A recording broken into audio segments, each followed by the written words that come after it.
Bueno, y continuamos en la mañana de Arriba Gente, con mucho gusto recibiendo para dialogar sobre diferentes aspectos que tienen que ver con la pandemia, pero poniendo un poco el centro en los brotes que tuvimos, que surgieron y que aún están siendo tratados tanto en el Hospital de Clínicas como en el Hospital Vilar de Bo.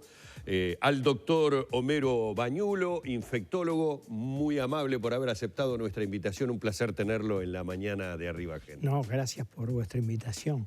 Es un buen momento para empezar a reflexionar sobre todo esto que nos ha pasado, que al estar inmersos muy a menudo perdemos la visión más global, más holística, que ya ahora se puede empezar a percibir en algunos aspectos, ¿no? Realmente uno siente eso no solamente por la certeza y la seguridad que nos dan nuestros científicos y nuestros médicos, sino porque también como que comenzamos a entender un poco más este nuevo periodo de convivencia, de coexistencia con la pandemia, con otros números, con otras situaciones, pero que, por ejemplo, encienden alguna luz de alarma cuando desde el propio sistema de salud se nos dicen que se generan brotes como este del Clínicas o el del Vilar de Bo. ¿Qué podríamos llegar a concluir? ¿Ha habido una baja en cuanto a la inmunidad que las vacunas generaron? ¿La variante más contagiosa comenzó a hacer su trabajo? ¿Debemos medir más que eso, que en realidad todos estarían transitando la enfermedad de manera moderada, leve o incluso asintomática? Son varias preguntas en una como para meternos en esos brotes particulares que surgen desde los propios nosocomios. Usted lo planteó muy bien. El problema es multicausal. Indudablemente las vacunas van disminuyendo a medida que pasan los meses cierta capacidad de generar respuesta de anticuerpos. Esto es más notorio, ha sido más notorio en la CoronaVac que en la de Pfizer, aunque también se ha dado en la de Pfizer. De CoronaVac debemos recordar que ya hace unos cuantos meses, unos 6 meses, el doctor Edgardo Sandoya en su blog de HumanaMed, ya con los primeros datos de Chile y algunos otros datos recogidos, mostraba que CoronaVac a partir del 4.º mes iba disminuyendo justamente su respuesta y advertía sobre eso y planteaba ya en aquel entonces la eventual necesidad de una dosis refuerzo o booster, como se le conoce también. Eso por un lado. Al otro lado también empezó a diseminarse la Delta, que acá seguramente demoró su ingreso por varias razones, el buen nivel de vacunación sin duda, pero como algunos de los virólogos destacados opinaron en un momento, seguramente la P1 le dificultó el ingreso a la Delta. Fue digamos, un competidor muy afinado para el ingreso, y eso retrasó el ingreso de la Delta, que ingresa cuando ya estamos todos mucho más vacunados, lo cual fue realmente muy buena cosa. Y a pesar de que se desarrolla enfermedad, se desarrolla mucho menos y en forma mucho más leve, o sea que la vacuna, aún frente a la Delta, nos está protegiendo de fundamentalmente hospitalización, ingreso a CTI y muerte. Hay algunos datos de otros países bien interesantes. Al 20 de septiembre, Estados Unidos tenía 181 millones, groseramente, de personas vacunadas y solo había tenido brotes en vacunados con 15.000 hospitalizaciones, o sea que los otros brotes eran leves y ni siquiera llevó la cuenta, y solamente en 181 millones, 5.000 muertos groseramente en vacunados. O sea que realmente las vacunas han hecho un muy, muy buen trabajo, sobre todo si uno piensa de que todo esto se desarrolló en 1 año y medio. Lo cual en un excelente libro que se acaba de publicar en este mes, porque por suerte están apareciendo libros, porque como decía un antiguo profesor mío de cirugía, él decía siempre, está muy bueno lo que se publica en revistas, pero el conocimiento sólido y bien adquirido aparece en libros. Claro, Bueno, está confirmado. Y Doctor, aparece un libro muy interesante y entre sus conclusiones dice, nosotros de alguna manera hemos obtenido muy buenos resultados tecnológicos, no así en lo humano, donde los humanos fracasamos. Sí. doctor, este contexto que usted hace indica que ya es prácticamente un hecho que vamos a vacunarnos una vez al año, por lo menos, contra el COVID. No me animaría a asegurarlo. Lo que me parece claro que las personas de más de 60 años van a tener que recibir un refuerzo. Ya el gobierno lo ha anunciado y Un todas refuerzo las anual. un refuerzo por lo menos ahora y veremos qué pasa. Es posible que el COVID persista, aunque con menor patogenicidad, o sea, menor gravedad de los cuadros, y que tengamos que llegar, como nos pasa con la gripe, e inclusive hay algún laboratorio que está trabajando en una vacuna asociada de influenza y COVID, es posible que lleguemos a esa situación de una vacunación una vez al año o cada 2 años o algo así. Pero es difícil de asegurarlo en este momento, que es lo que últimamente va a aparecer, porque tampoco se puede descartar que aparezca una nueva variante. Tampoco se puede descartar eso. Y de ahí la importancia de que el mundo globalmente se vacune, que es, sabemos el atraso que hay en algunos países del Asia, ¿no?, y en África, ¿no? Se dice que para julio del 2022 habría disponibilidad de vacunas para vacunar a todo el mundo. El problema en algunos países es cómo se llega a esas poblaciones. Hace muchos años hablaba con un investigador que llevaba vacunas a Mali y él me comentaba la dificultad de mantener en una cadena de frío en esos países, ya que no hay electricidad en los pueblos, mantener con nitrógeno líquido o alguna de esas no es fácil llegar. Y doctor, ¿qué probabilidad hay a la luz de comportamientos de otras pandemias que han sido obviamente diferentes, de que se genere una variante que no esté cubierta por las vacunas? ¿Es probable o de alguna manera podrá sortear algo de la inmunidad que estamos adquiriendo, pero ya no se volvería a lo del inicio, por ejemplo, una situación como la del inicio? Yo creo que esa posibilidad existe, de que aparezca una variante así. En realidad ahora sabemos de que esto fue una muerte anunciada. En el 2012, 7 mineros entraron en una antigua mina de cobre en Wuhan y de esos 7 mineros se murieron. Y ahora se sabe que eso ya era un coronavirus, no exactamente igual a este. Situación igual o muy parecida se repitió en el 2013. Situación parecida se dio en el 2016. O sea que esto nos viene anunciando que se venía desde hace bastante tiempo. No estudiamos, en ese entonces no se estudió lo suficiente los murciélagos. Algo que va a dejar esta pandemia es mucha gente que se va a dedicar a estudiar la biología de los murciélagos, ya que ellos son reservorio de muchas enfermedades que pueden llegar al ser humano. Y además, esto debe llamar la atención y tiene que ser mucho más que un tirón de oreja a la actitud de China. Porque fíjese usted que de los primeros virus detectados en diciembre, China nunca compartió la cepa con nadie. Nunca le dio la cepa ni siquiera a la Organización Mundial de la Salud. Eso en este libro que le digo que se acaba de procesar lo manifiestan claramente. Y hubo una desigualdad en la toma de medidas de la OMS entre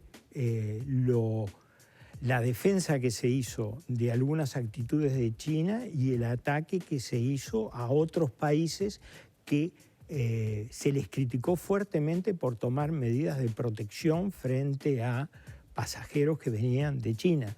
Por eso me pareció muy buena la crítica que el presidente nuestro hizo en las Naciones Unidas sobre la actuación de la OMS, que realmente debe ser vista en forma muy crítica y debemos de seguir un poco qué se va a hacer respecto a la reelección de su secretario, porque realmente llama la atención que alguien se plantee la reelección después de algunas actuaciones de este tipo. El presidente nosotros con las críticas con la gestión de las vacunas. Con la gestión de las vacunas. COVAX, ¿no? Del Pero ahí no mecanismo. hubo otras presiones internacionales que de alguna manera retrasaron la llegada de vacunas a ese mecanismo. Bueno, con algunos colegas de ustedes ya hace unos cuantos meses, casi un año, yo decía de que el fondo rotatorio de vacunas de OPS a Uruguay muchas veces no le había sido una solución, sino que había retardado el comienzo de la vacunación de influenza. Y advertíamos de que no sabíamos si eso era una solución. Claramente COVAX no fue una solución para Uruguay. Uruguay le retardó inclusive la búsqueda de una solución que por suerte las autoridades consiguieron finalmente gracias a negociaciones directas. Eso es justamente cuando este autor, que además fue el comisionado de la FDA muchos años y es una persona de referencia en el mundo, Scott Gottlieb, publica su libro, es a lo que se refiere cuando dice que humanamente hemos fallado, digamos, mientras que las respuestas tecnológicas han sido muy buenas en desarrollar test y desarrollar vacunas en 1 año y medio, sin embargo, las recomendaciones que habían en pie para enfrentar una pandemia de este tipo, en general, no se cumplieron. Y en eso ha habido grandes diferencias, ¿no? Hay países que han cumplido mucho mejor las recomendaciones y otros en las cuales las recomendaciones prácticamente no se cumplieron. Y esto está vinculado en gran parte, él insiste en eso, en la politización, partidización diríamos, claro, de la respuesta, porque en los países que más se politizaron, véase Estados Unidos, Argentina, Brasil, etcétera, peores fueron en general las respuestas, mientras como los países nórdicos y algunos otros donde hubo acuerdos globales, muchos mejores fueron las respuestas.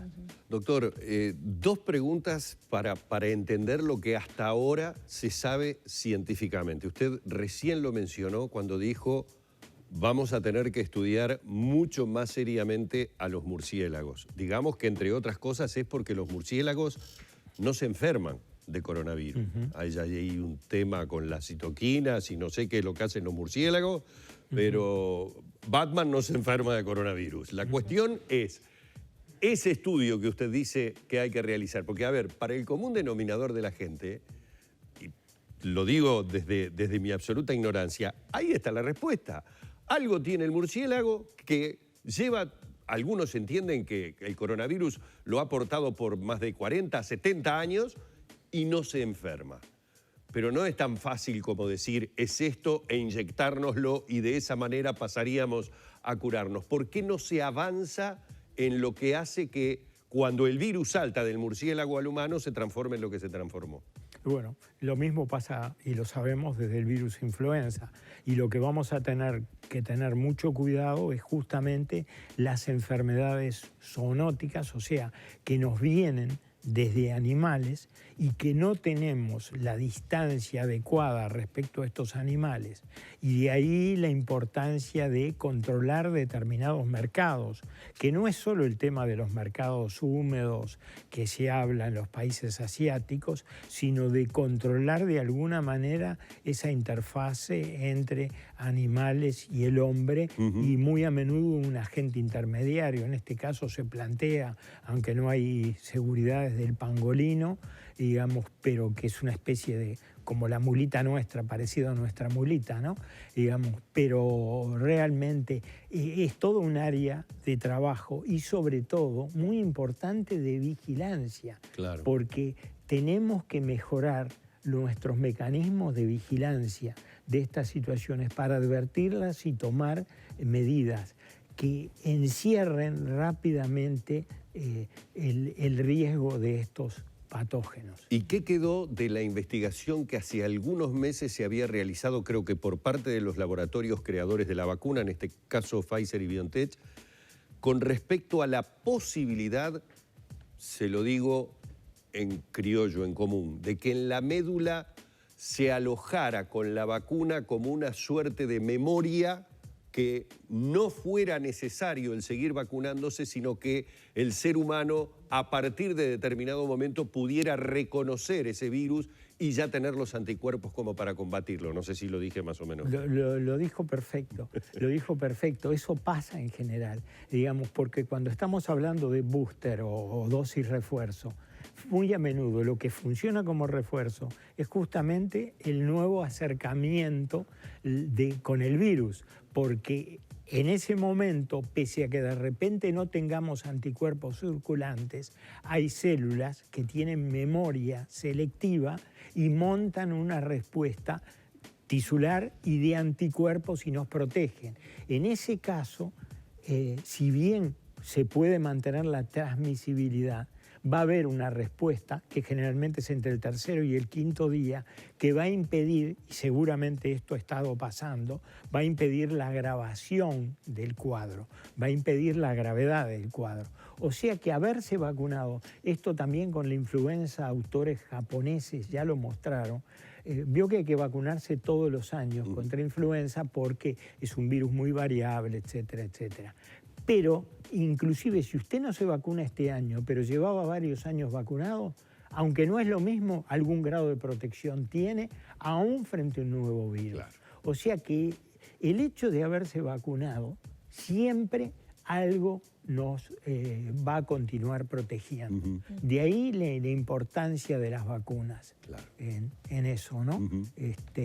Digo que hay que insistir, y que además en Uruguay, por suerte, y gracias en su momento a una persona que hizo muchísimo por las vacunas en el Uruguay, que fue la doctora Gloria Ruoco, que fue directora general de salud, tenemos un muy buen hábito de vacunación que no debemos de perder, ¿no? Hay que continuar vacunándose aún contra las otras vacunas. Doctor, no quiero que se nos acabe el tiempo de la entrevista sin pedirle una evaluación del momento actual que está pasando Uruguay, donde, bueno, tenemos un buen nivel de inmunización, ya tenemos un buen nivel de terceras dosis también aplicadas, pero se vienen desafíos por delante. Tenemos la Delta, que ya está con una circulación muy controlada, pero está circulando, apertura de fronteras, flexibilización de algunos protocolos. Ayer tuve la oportunidad de dialogar unos breves instantes con el doctor Rafael Radi, y él mencionaba como necesario, ¿no?, el flexibilizar la interacción social. Sin embargo, bueno, estar muy atentos al tema del aumento de los aforos con el aumento de los tiempos de permanencia en lugares cerrados. ¿Dónde tenemos que poner el foco para cuidarnos en esta nueva etapa que enfrenta Uruguay, que está por comenzar el país? Bueno, yo creo que el seguimiento es muy importante. Él también lo destacó esto, o sea, el papel que está cumpliendo en los brotes que aparecen, de seguimiento y de alguna manera de limitación de los brotes por parte de los técnicos del Ministerio de Salud Pública. Creo que eso es muy importante, el despistaje precoz. Yo creo que habría que expandir más, con test mucho más sencillos, la capacidad de testeo. Sobre todo yo he sido muy partidario, tal vez bastante en soledad, de los test rápidos, de los test antigénicos. Esto en los diferentes países se vende a 2,80 € y todo el mundo lo tiene. Y en Dinamarca, por ejemplo, hay un promedio de 14 test por cada habitante. O sea que cuanto uno más testa, aunque puedan no ser tan precisos, la reiteración de los test justamente nos acerca mucho más a la precisión. ¿Y esto se lo puede hacer uno mismo? Uno mismo. ¿Es con saliva? Sí, sí. No, es nasal, pero se lo puede hacer uno mismo. Pero se lo puede hacer uno mismo. Sí, sí. Y se vende... Yo vengo de Portugal, que en este momento es uno de los países con mayor nivel de vacunación, 84.4%, y ahí esto se vende en los supermercados, como se venden estas máscaras. ¿Y entonces cómo deberíamos usarlo? Voy a tener un cumpleaños como responsabilidad personal, Seguro. me testeo por las dudas. Me testeo por las dudas, o situaciones de ese tipo. Digo, no sirven estos test, por ejemplo, en un geriátrico, en una clínica geriátrica, donde si se introduce a alguien que es positivo, puede generar una repercusión muy grande. Dicho sea de paso, los geriátricos es un lugar donde los refuerzos o dosis booster es imprescindible que se hagan lo antes posible.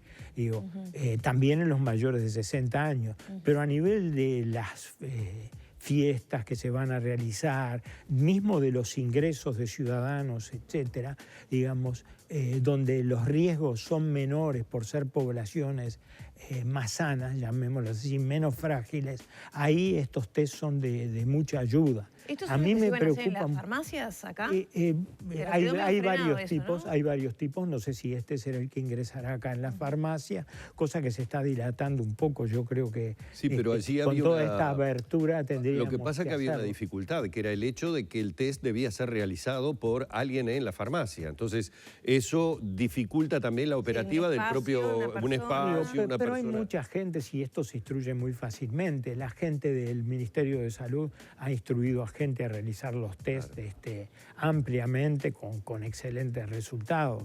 Digo, y eso sería uno de las respuestas. Otra de las respuestas es, a mí realmente me preocupa mucho más las actividades, como bien han destacado, ilícitas que las lícitas. O sea, las fiestas sin controles, ilegales, esas juntadas a tomar, etcétera, etcétera, que toda la actividad que está regulada, que ha demostrado mucha responsabilidad quienes han estado a cargo. Y me preocupa mucho cierta conducta transgresora que hay entre nuestros vecinos.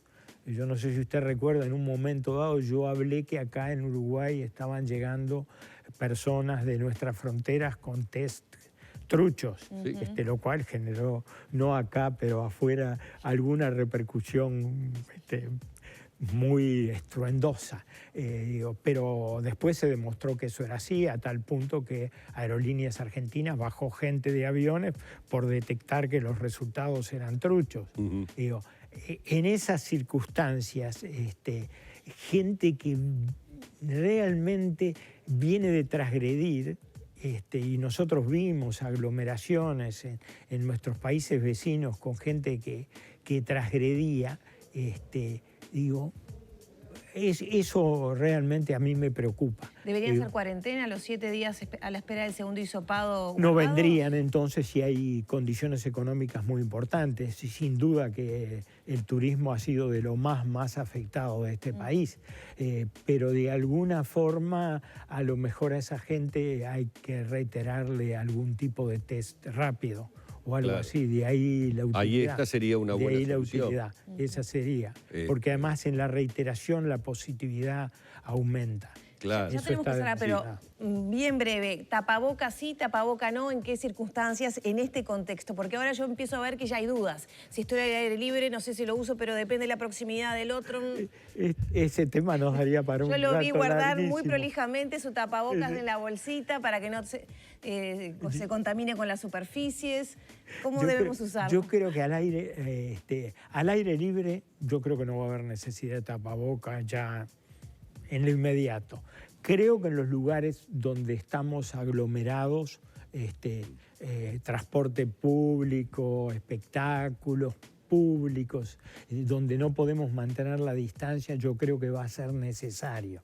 Ahora, yo veo que hay gente que dice, de ahora en adelante el tapaboca para siempre. Yo no comparto eso, Yo no comparto que nuestra civilización, nuestras pautas culturales, nuestro desarrollo neurocognitivo, eso sea bueno.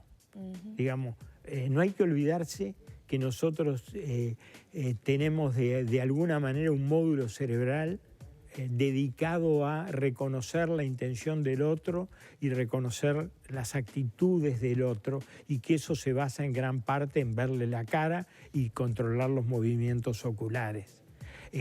Esto además es muy importante en la socialización de los niños. Uno no puede pensar que los niños van a ver a sus abuelos toda la vida con un tapaboca. Sería absurdo, digamos. Yo creo que en un momento dado vamos a tener que decir, no, el tapaboca solamente para determinadas condiciones. Pero todavía no estamos ahí, Pero sí, dejar de utilizarlo al aire libre, yo creo que eso es posible. Doctor, yo no lo uso, por lo menos en el aire libre. Ha sido más que amable y ha sido muy grato una vez más tenerlo aquí en la mañana de Arriba por favor, Gente, gracias a ustedes. Muchas gracias. Hemos estado dialogando con el doctor Homero Bañulo, infectólogo, bueno, de esta realidad que estamos viviendo, de esta situación epidemiológica por la que está atravesando el Uruguay.